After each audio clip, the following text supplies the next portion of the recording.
कादिर क्या अपडेट ला रहे हैं लाहौर से, उनसे जानते हैं, because he is right in the centre और वहाँ इस वक्त क्या हो रहा है पीसीबी में, क्योंकि अभी तक हमें ये तो पता है कि नोटिफिकेशन पीसीबी तक रिसीव नहीं, पीसीबी तक पहुँचा ही नहीं है। सो ये क्या बीच में अभी इस वक्त जिसको जो खबर मिल रही है वो बात कर रहे हैं। कादिर से पूछते हैं, हमें ज़रा कुछ ऑथेंटिकली कुछ बताइए कि what is happening right now. So Qadir Khawaja हमारे साथ मौजूद हैं। जी कादिर।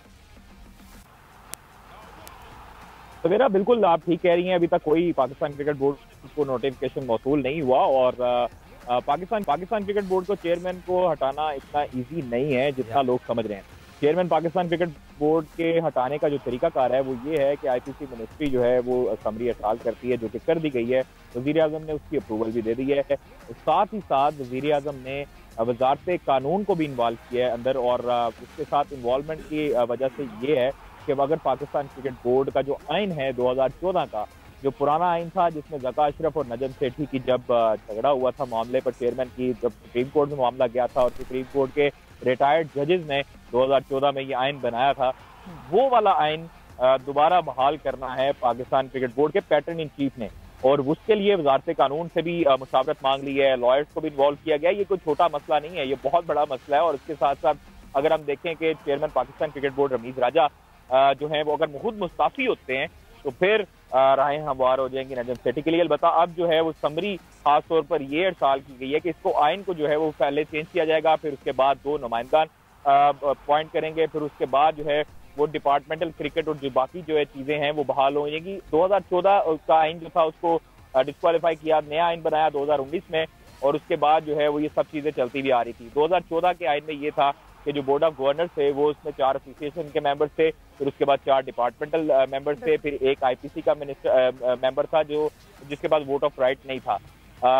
जो राइट ऑफ वोट नहीं था। फिर उसके बाद आप ये देखें कि 2 जो नुमाइंदगान थे वो वज़ीर आज़म की तरफ से अपॉइंट ही होते थे। अभी जो है वो सिस्टम ये है कि अभी जो बोर्ड ऑफ मेंबर जो गवर्नर्स हैं उनमें थोड़ी सी सूरत चेंज है, और उसमें एसोसिएशन भी होते हैं, उसमें बाकी जो एसोसिएशन के नुमाइंदा ने तो 3 साल से शिरकत नहीं की किसी भी तरह, हमने उनको एक्टिव भी नहीं देखा। अलबत्ता उनकी मुतबादिल के तौर पर ब्लाइंड क्रिकेट एसोसिएशन और डेफ क्रिकेट एसोसिएशन के नुमाइंदान को वोट ऑफ राइट दिया गया। फिर उसके बाद अभी सिस्टम ये है कि सबसे पहले जो चीजें तय हो रही हैं वो वजारत कानून और तमाम लोगों से मुशावरत के बाद अगर पाकिस्तान क्रिकेट बोर्ड के ओहदेदारान चेयरमैन अदालत में भी जाते हैं इस जो डिसीजन को चैलेंज करने के लिए, तो उससे निपटने के लिए भी सवेरा उन्होंने पूरा इख्तियार वजारत कानून को दिया है वज़ीर आज़म पाकिस्तान मियां मोहम्मद शहबाज शरीफ ने, और जो कि पैटर्न इन चीफ है पाकिस्तान क्रिकेट बोर्ड के। तो ये थोड़ा सा बड़ा ये छोटा मोटा मसला नहीं है, ये पूरा एक पूरी जिसे कहते हैं कि बुक है जिसको पढ़ने के बाद आपने मसला हल करना है।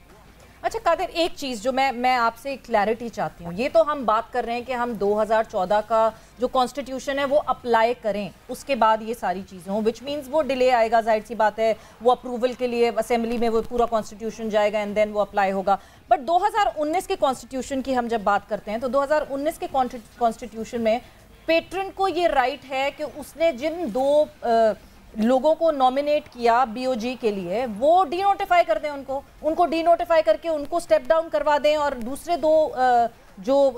नुमाइंदे वो भेजना चाहते हैं अपनी तरफ से वो उनको भेज दें। क्या ये इस तरह स्ट्रेट फॉरवर्डली नहीं हो सकता? देखिए, ये मैं आपको पहले बताया कि इतना इजी नहीं है। ये चीजें अगर 2 अपॉइंट तो कर सकते हैं, अपॉइंट का कोई इशू नहीं है, लेकिन जो अंदर लोग हैं, अगर chairman Pakistan cricket board Mustafi नहीं होते, पैटर्न इन चीफ के पास अपॉइंटमेंट उसके नामजदगी का इख्तियार जरूर है, लेकिन उसको आप मुंतखब करने का इख्तियार पाकिस्तान पैटर्न इन चीफ के पास नहीं है, वो बोर्ड ऑफ गवर्नर्स के पास है। और अगर रमीज राजा खुद मुस्ताफी होते हैं तो फिर बोर्ड ऑफ गवर्नर्स जो 2 नाम नॉमिनेट होंगे प्राइम मिनिस्टर की तरफ से उनके दरमियान वोटिंग होगी। आप ये देखिए चेयरमैन तो कभी भी मुंतखब नहीं, पेट्रन तो कभी भी चेयरमैन मुंतखब नहीं करता। असल में देखिए बात जो है वो समझने की यहाँ पर ये है, पैटर्न इन चीफ बिल्कुल मुंतखब नहीं करता, pattern in chief board of governors के पास भेजता है 2 नाम। अब जिस तरह मलक असदुल्ला खान थे और उसके साथ रमीज राजा का नाम किया था, फिर उनको ये होता ये है कि एक फॉर्मेलिटी होती है वोटिंग की, वोटिंग होती नहीं है, जस्ट आपने जिनको नामजद करते हैं चेयरमैन पाकिस्तान क्रिकेट बोर्ड, जिस तरह एहसान मानी थे, इमरान खान ने नामजद किया था, वही हुए अपॉइंट, उसके बाद अब रमीज राजा को नामजद किया था तो वही अपॉइंट हुए थे। अब ये सिस्टम ये है कि सबसे पहले जो अंदर आने के लिए चेयरमैन पाकिस्तान क्रिकेट बोर्ड बनने के लिए नजम सेठी जो ये तरीकाकार जानते हैं, जो पुराने खिलाड़ी हैं, जिनका ज़का अशरफ के साथ भी इसी तरह मामले पर काम खराब हुआ था जब मियां मोहम्मद नवाज शरीफ ने ये अपॉइंट किया था उनको। तो इस वजह से ज़का अशरफ सुप्रीम कोर्ट में चले गए थे और सुप्रीम कोर्ट ने ये तमाम तर आइन को देखा था और फिर नया आइन उनके रिटायर्ड जजेस ने बनाया था। 2014 में जो आइन बना था उनके रिटायर्ड जजेस ने बनाया था। वो इस वजह से ये थोड़ी सी कॉन्सिक्वेंसेज हैं जो पाकिस्तान क्रिकेट बोर्ड को और पैटर्न इन चीफ के दरमियान जो चलती हुई आ रही हैं, वो इसलिए वजीर आजम ने थोड़ा सा डिले किया था क्योंकि पहले भी नजम सेठी, आपको याद होगा कि मुलाकात हुई थी मियां मोहम्मद नवाज शरीफ के साथ भी उधर लंदन में, और उसके बाद शहबाज शरीफ से भी मुलाकात हुई थी। ये पुराने तरीकाकार चलते हुए आ रहे हैं। अब थोड़ा सा ये है कि अब आपने जो आइन है उसको चेंज करना है और फिर उसके बाद आपने अपना बंदा देना है। अगर वो थैंक यू सो मच जी। कादिर की भी बहुत गहरी निगाह है और ऑफ कोर्स जैसे स्टोरी डेवलप होती रहेगी कादिर के साथ हम इन टच रहेंगे, बिकॉज कदाफी स्टेडियम लाहौर